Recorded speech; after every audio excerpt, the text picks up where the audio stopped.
Hello दोस्तों, आज की कहानी अगर अच्छी लगे तो प्लीज़ मेरी वीडियो को लाइक और चैनल को सब्सक्राइब करें।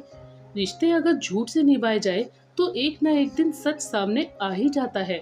आशा जी दरवाजे के पीछे छुपकर अपनी बहू और बेटे की बातें सुन रही थी। जब से उन्हें पता चला था कि आज उनका बेटा और बहू घूमने और शॉपिंग जाने वाले हैं, तब से ही उनका प्रोग्राम चौपट करने की योजना बना रही थी। थोड़ी ही देर बाद शीतल तैयार होकर बाहर आई। उसने प्यारी सी साड़ी पहनी हुई थी, जिससे उसने गौरव को कॉल भी किया और पूछा, गौरव बताइए मैं कैसी लग रही हूँ। गौरव उसे देखते ही मोहित हो गया और प्रेम भरी आवाज में बोला, तुम एकदम परी लग रही हो। ये सुनते ही आशा जी की आंखों में तिरस्कार उमड़ आया। उन्होंने शीतल को घूरते हुए देखा और बड़बड़ाई, बहू पति के दिल की रानी बनने की जगह किचन की नौकरानी बनकर रहो। उसी में तुम्हारी भलाई है। शीतल चौंक गई और आश्चर्य से बोली, मम्मी जी आपने कुछ कहा क्या? फिर उन्हें दरवाजे पर खड़ा देखकर बोली, और आप बाहर क्यों खड़ी हैं? अंदर ही है ना। आशा जी तुरंत बात बदल दी, अरे नहीं बहू, तुम लोग फोन पर बातें कर रहे थे तो मैं अंदर कैसे आती? मुझे तो वैसे भी पेट और कमर में बहुत दर्द हो रहा है। शीतल हैरानी से बोली, लेकिन मम्मी जी शाम तक तो आप बिल्कुल ठीक थी, अचानक पेट और कमर में दर्द कैसे होने लगा? आशा जी झुलझुला कर बोली, अब अचानक दर्द होने लगा तो मेरी क्या गलती है? जब तुम मेरी उम्र में पहुंचोगी तब समझोगी कि बुढ़ापे में कितनी परेशानी होती है। फिर उन्होंने शीतल को सर से पैर तक घूरते हुए पूछा, वैसे तुम इतनी सजी धजी क्यों हो? कहीं जाना है क्या? शीतल हिचकिचाते हुए बोली, वो मम्मी जी, गौरव ने दोपहर में फोन करके कहा था कि मैं शाम को तैयार रहूं, हम शॉपिंग करने जाएंगे। इतना सुनते ही आशा जी ने पेट और कमर पकड़कर कराते हुए कहा, बहू तुम गौरव के साथ शॉपिंग जाओगी और मेरा ध्यान कौन रखेगा? मेरे पेट और कमर में तो बहुत तेज दर्द हो रहा है। शीतल का चेहरा उतर गया। उसे समझ आ गया कि जब भी अपने पति के साथ कहीं बाहर जाने की बात करती है तो इनका कभी पेट दर्द तो कभी चक्कर आने लगते हैं। वह बुझे स्वर में बोली, कोई बात नहीं मम्मी जी, मैं बाहर नहीं जाऊंगी। सास ने तुरंत संतोष की सांस ली और बोली, ठीक है बहू मत जाओ, वैसे भी मेरी तबीयत खराब रहती है। अब मैंने कितनी मेहनत से अपने बेटे को पाल पोस कर बड़ा किया, तुम्हें बहू बनाकर इस घर में ले आई। अगर तुम लोग मेरा ध्यान नहीं रखोगे तो और कौन रखेगा?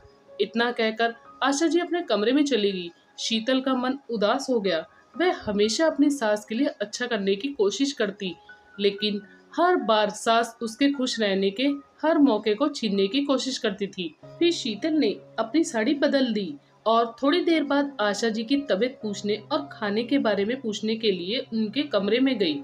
लेकिन जैसे ही उसने दरवाजा खोला वह सन रह गई।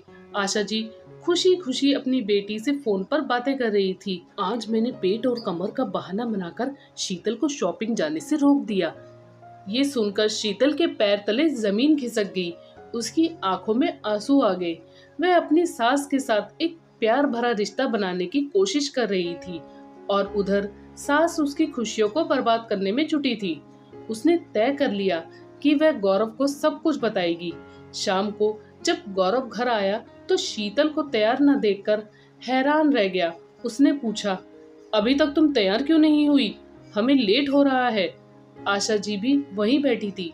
शीतल ने हल्का सा मुस्कुराते हुए कहा, मम्मी जी के पेट और कमर में दर्द हो रहा है, इसलिए मैंने सोचा आज शॉपिंग का प्लान कैंसिल कर देती हूँ।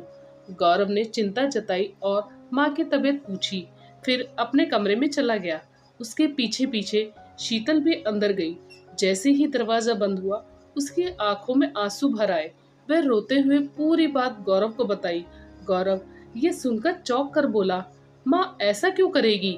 कहीं तुम कोई गलतफहमी तो नहीं हुई?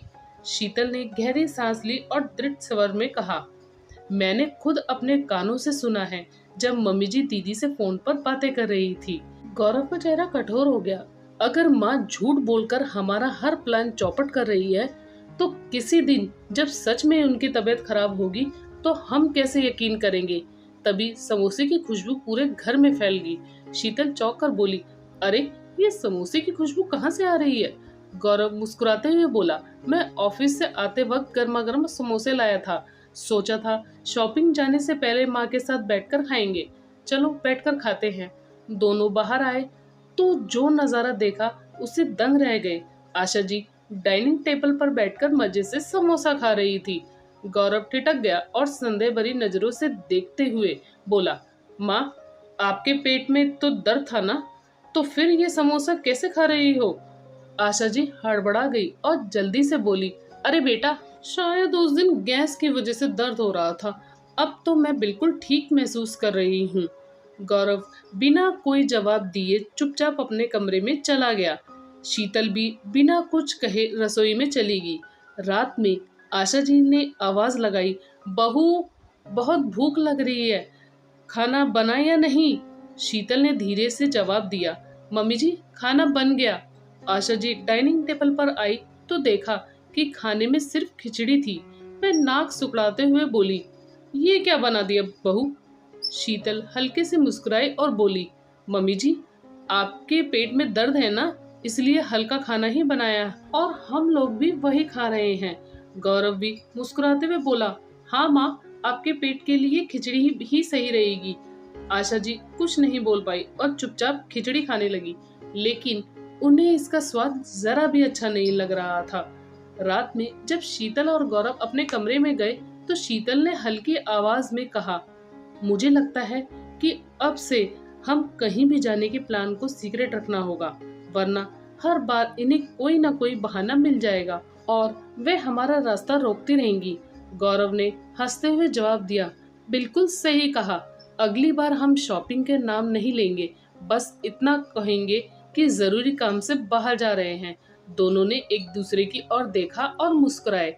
अब वे समझ चुके थे कि समझदारी से हर स्थिति को कैसे संभालना है। रात को शीतल की नींद अचानक खुल गई।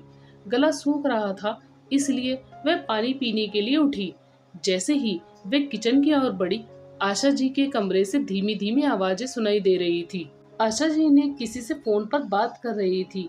उनका चेहरा गंभीर था और उन्होंने साजिश भरी आवाज में कहा, इस बार भी नहीं जाने दिया, अगली बार ऐसा जाल बिछाऊंगी कि वे सोच भी नहीं सकती। शीतल के हाथ से पानी का गिलास छूटते छूटते बचा। उसका दिल जोर जोर से धड़कने लगा। वे सोचने लगी, क्या मम्मी जी सच में मेरी खुशियों को छीनने के लिए साजिश रचा रही थी?